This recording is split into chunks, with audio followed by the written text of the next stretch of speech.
PS story teller कथांचे अनोखे विश्व. सुरुवात करूया कथेला.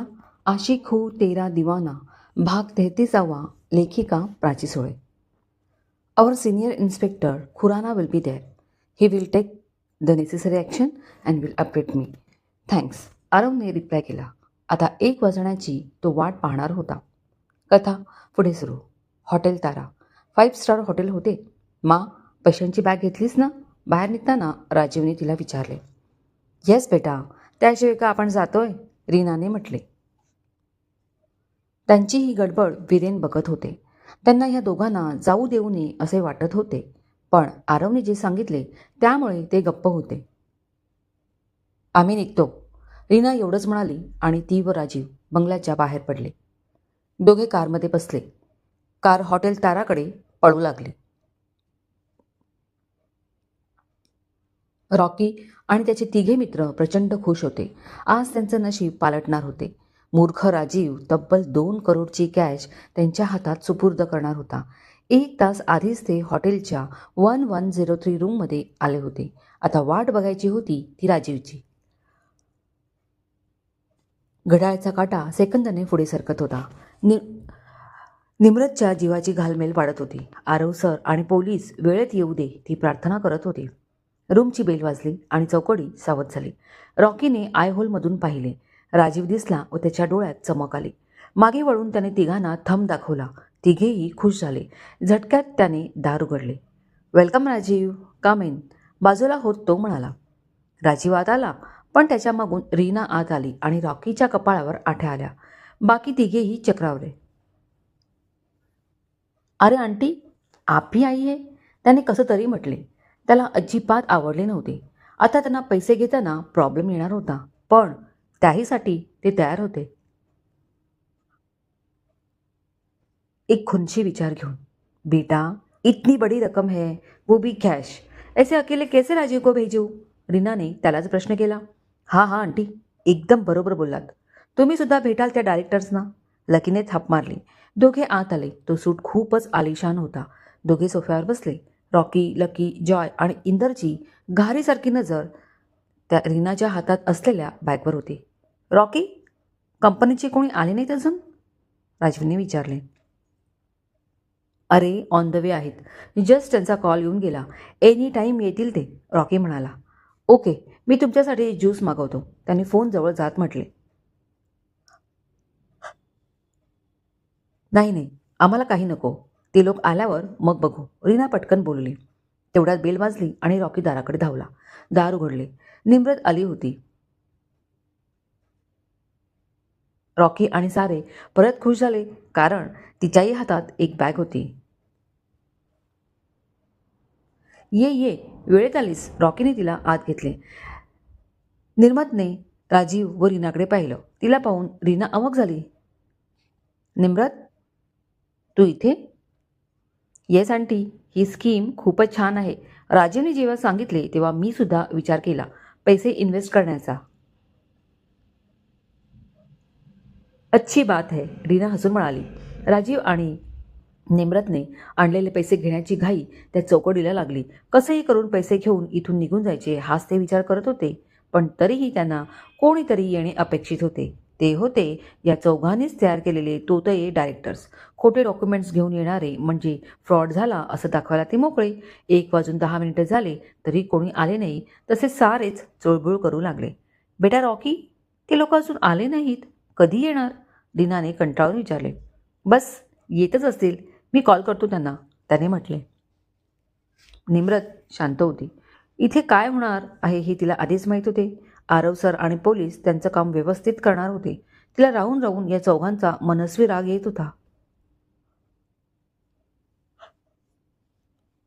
पण ती तसं दाखवू शकत नव्हती. वेळ जात होता. सारेच एका दडपणाखाली होते आणि दाराची बेल वाजली. यावेळी जॉयने दरवाजा उघडला. त्यांची तोतया माणसं आली असावी. समोर अनोळखी 3 माणसे उभी होती. काही क्षण जॉयने त्यांच्याकडे पाहिलं आणि एकदम खुश होत म्हणाला. Hello sir, please come, we are waiting for you so long.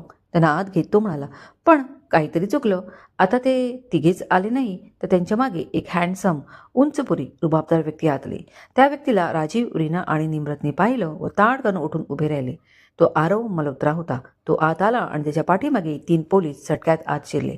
झाला प्रकार एवढा हादरवणारा होता की ते 4 मित्र आणि रीना व राजीव गर्भगळीत झाले. हा काय प्रकार चालू आहे त्यांना समजत नव्हते. पण निम्रतच्या चेहऱ्यावर हसू आले. आरव, तू इथे कसा आणि दिल्लीला कधी आलास?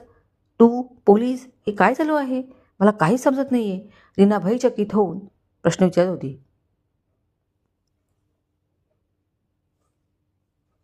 रीना मा, थांबा जरा. तुला लवकरच सगळं समजेल. इथे इन्स्पेक्टर खुराना आहेत. ते सांगतील काय आहे हे सगळं. पण या सगळ्यात त्या चौकडीच्या पायाखालची जमीन सरकली. पुरते हादरून गेले. डोळ्यात भीती दाटली. इन्स्पेक्टर खुरानाच पुढे आले व त्यांनी सारी सूत्र हाती घेतली. त्यांच्यासोबत आलेल्या त्या 3 माणसांना त्यांनी जरबेने विचारले, जे काही आहे ते खरं सांगा, नाहीतर इथेच बेल्टने फोडून काढू. त्यांचा आवाज इतका भयंकर होता की ते तिघेही भीतीने थिजले. हो, सांगतो सर, सगळं खरं सांगतो. त्यातला एक जण घाबरून म्हणाला. राजीवने त्याच्या 4ही मित्रांकडे पाहिलं, पण त्यांच्या नजरा आधीच खाली झुकल्या होत्या. बोल पटपट, खुराना दहाडले. सर, माझं नाव सोनूदास, हा प्रवीण कुमार आणि हा तिसरा लाला यादव. आम्ही तिघे कुरिअर कंपनीत कामाला आहोत. एक दिवस रॉकी आणि त्याचे 3 मित्र आम्हाला भेटले. त्यांनी त्यांचा प्लॅन सांगितला. कुठला प्लॅन? नीट सांग, इन्स्पेक्टर खुराना परत ओरडले. रॉकीने आम्हाला एक प्रपोजल दिले. एका फेक कंपनीचे डायरेक्टर्स बनून यायचे. सगळे पेपर्स तोच बनवणार होता. आम्हाला फक्त फेक साईन करायच्या होत्या. पेपर साईन झाले की तो राजीव आणि निम्रतकडून पैसे काढून घेणार होता. या कामाचे आम्हाला प्रत्येकी 5 लाख देणार होते. एकदा का पैसे मिळाले की हे सगळे फ्रॉड झाला म्हणून बनाव करणार होते. राजीवसोबत त्यांचेही पैसे बुडाले असं सांगणार होते. आणि काय? इन्स्पेक्टर खुरानाची एक सणसणी चपराक त्याच्या थोबाडात बसली. घाबरून तो धडपडला. आणि आम्ही काही महिने इथून निघून जाणार होतो. मॅटर थंड झाला की हे चौघे ती रक्कम आपापसात वाटून घेणार होते. म्हणजे किती? यावेळी आरवने विचारले. इच 45 लॅक्स. तो कसे तरी शब्द जुळवून म्हणाला. उभ्या असलेल्या त्या तिघा माणसांना खुराना आणि बाकी पोलिसांचा चांगलाच प्रसाद मिळाला. त्या तिघांना घेऊन ते 2 पोलीस खाली उभ्या असलेल्या पोलीस व्हॅनकडे घेऊन गेले.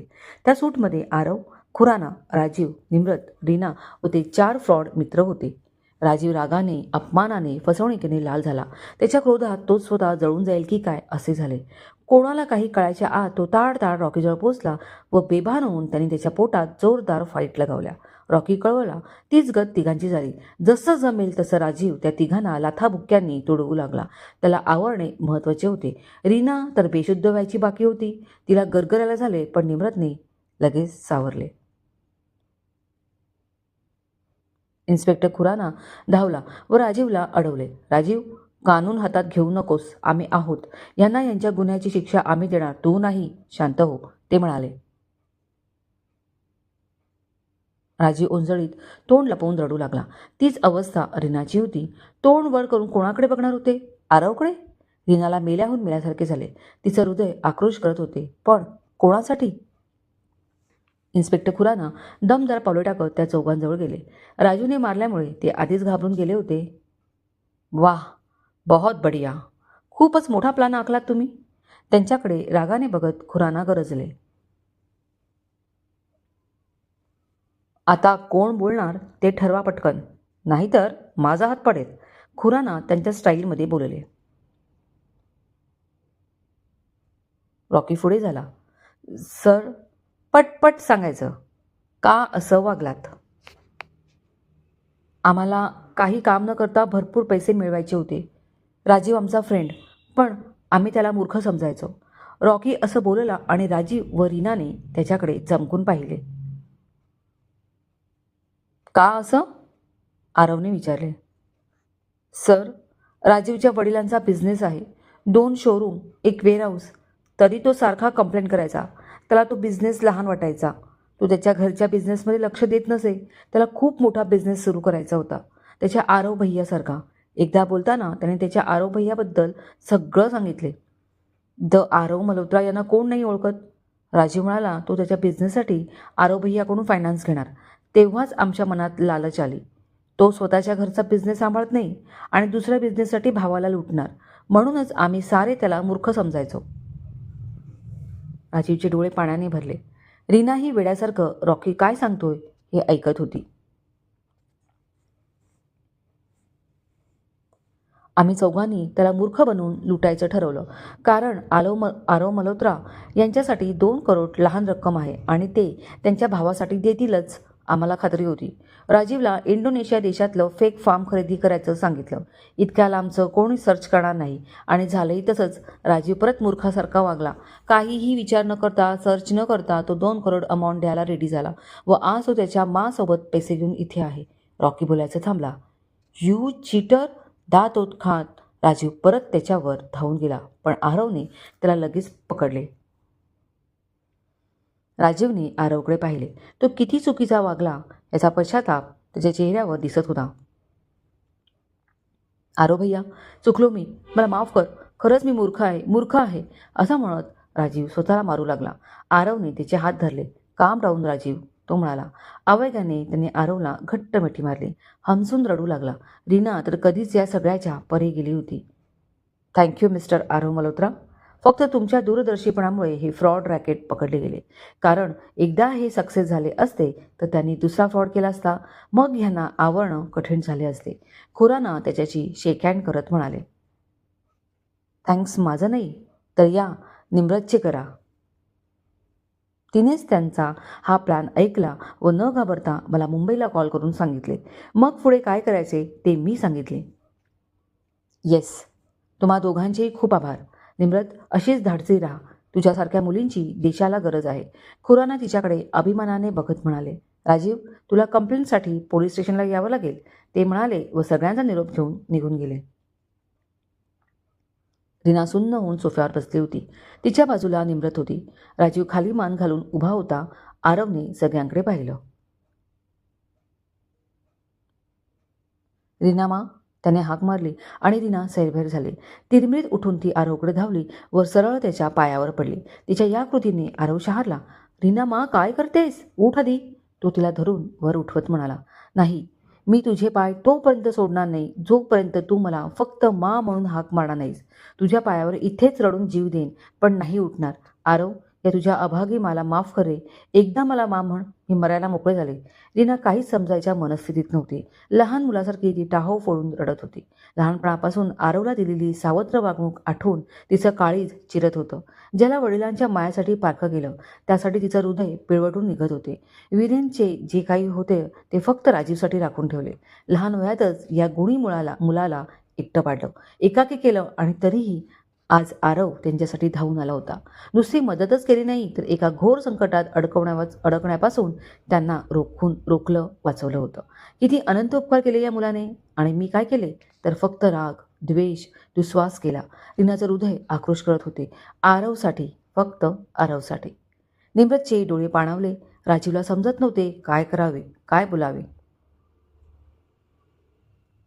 आरवने सावकाश रीनाला उभे केले. मा, आता रडणं थांबव, नाहीतर मी इथूनच मुंबईला निघून जाईन. चालेल? आरव म्हणाला. पण आरव काय म्हणाला हे रीनाच्या कानात शिरलेच नाही. त्याने मारलेली फक्त मा ही हाक तिच्या थेट हृदयात पोहोचली. रीनाने आरवला तिच्या मिठीत घेतले. त्याच्यावर प्रेमाचा वर्षाव करू लागली.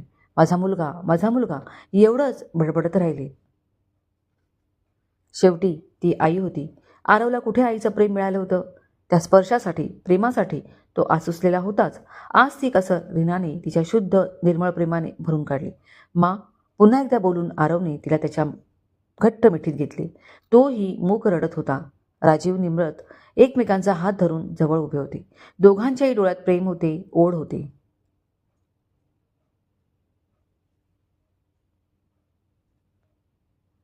रीना सावरली. अहमपणाचे सारे बंध गळून गेले होते. राजीव, निर्मतमुळे आज हे शक्य झाले. केवळ तिच्या चतुराईने आम्ही हे करू शकलो. जर मी तुला पैसे देण्यास नकार दिला असता तर काहीही विचार न करता तू मला चुकीचं समजला असता, माझा राग केला असतास. तुझ्या मित्रांचा खोटेपणा उघड करण्यासाठी मी ही रक्कम पाठवून दिली. कमिशनर साहेबांशी बोलून पुढचं सारं ठरवले आणि आपण जिंकलो. मा, निम्रत खूप चांगली मुलगी आहे. तिचं राजीववर प्रेम आहे आणि राजीवचंही आहे.